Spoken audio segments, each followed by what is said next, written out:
नमस्कार, मैं हूं अनुज मिश्रा और आप देख रहे हैं SPN 9 न्यूज। आज सवाल ये है कि 2019 में नरेंद्र मोदी का रथ, विजय रथ, क्या दलित रोकेंगे?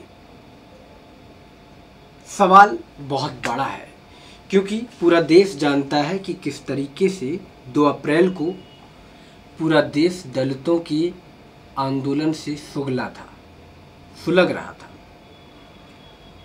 कई ऐसे, अगर प्रधानमंत्री मोदी के कार्यकाल की अगर बात करेंगे, कार्यकाल के दौरान दलितों को लेकर के जो राजनीति हुई है और दलितों के ऊपर जो अत्याचार हुए हैं, उसको लेकर के राजनीति में एक बहुत बड़ा भूचाल आया है।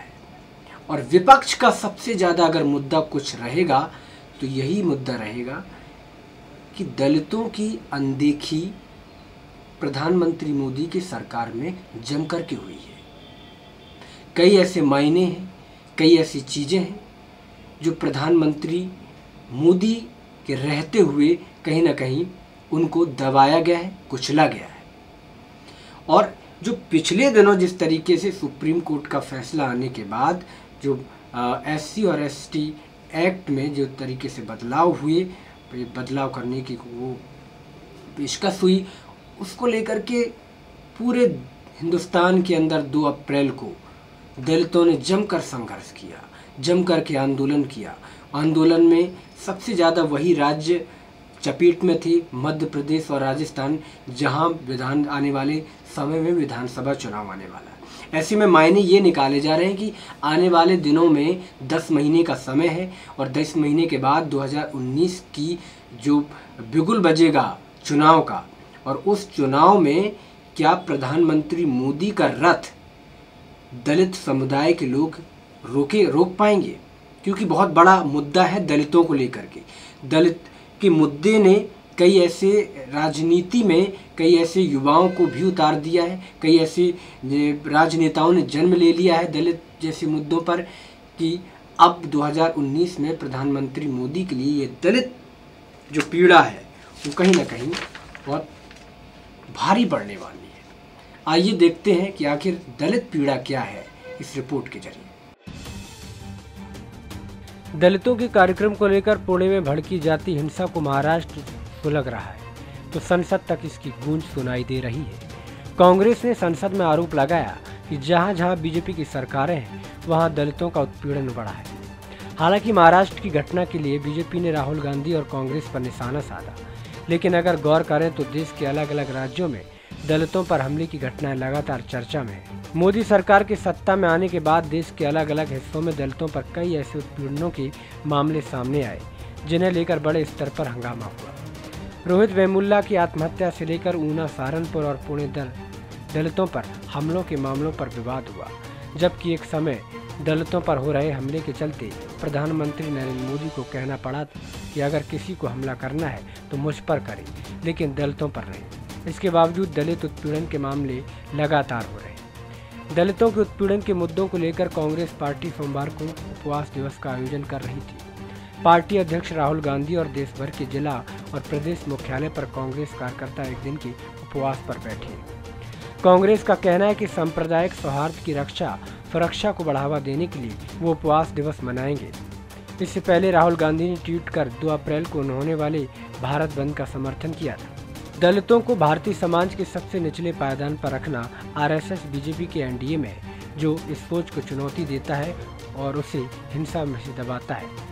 हजारों दलित भाई बहन आज सड़कों पर उतरकर मोदी सरकार से अपने अधिकारों की रक्षा मांग रहे हैं। कांग्रेस लगातार बीजेपी पर दलित विरोधी होने का आरोप लगा रही है।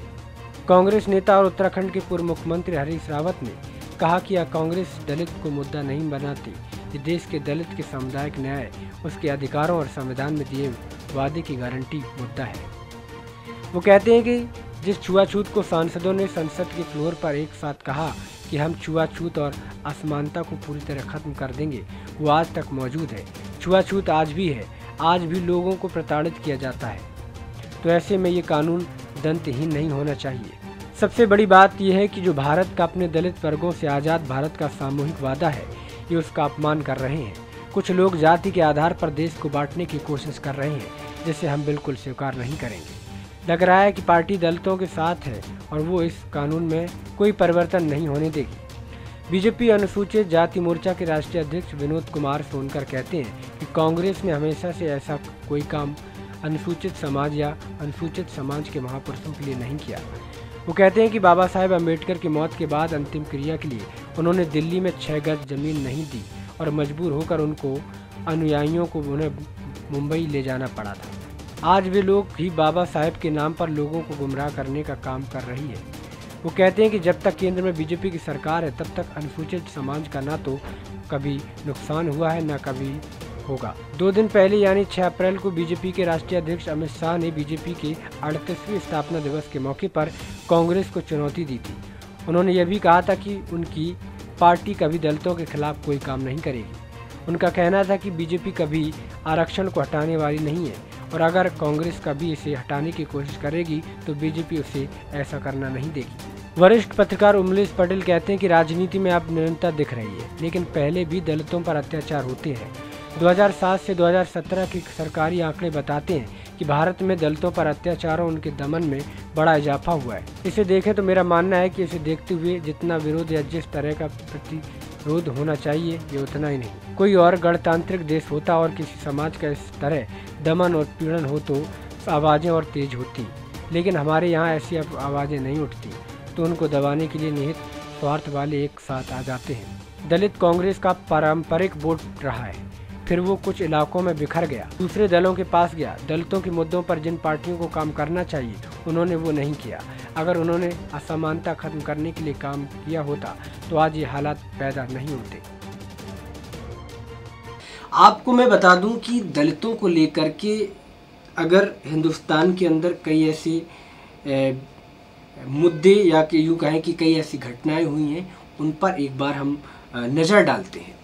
आपको बता दूं कि ताज़ा मामला पुणे में दलित मराठा संघर्ष पूरे महाराष्ट्र में असर दिखा था कि महाराष्ट्र के पुणे में भीमा कोरेगांव की ऐतिहासिक लड़ाई की 200वीं सालगिरह पर 1 जनवरी को कुछ दलित समूह द्वारा आयोजित एक कार्यक्रम के दौरान कथित तौर पर हिंदूवादी संगठनों द्वारा हिंसक हमले किए गए।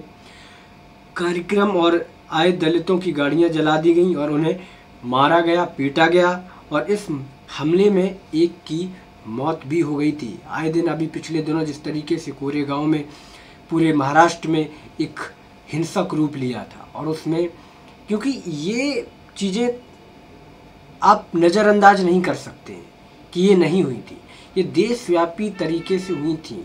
देशव्यापी तौर पर देखा जाए तो ये घटनाओं से नज़रअंदाज आप नहीं कर सकते।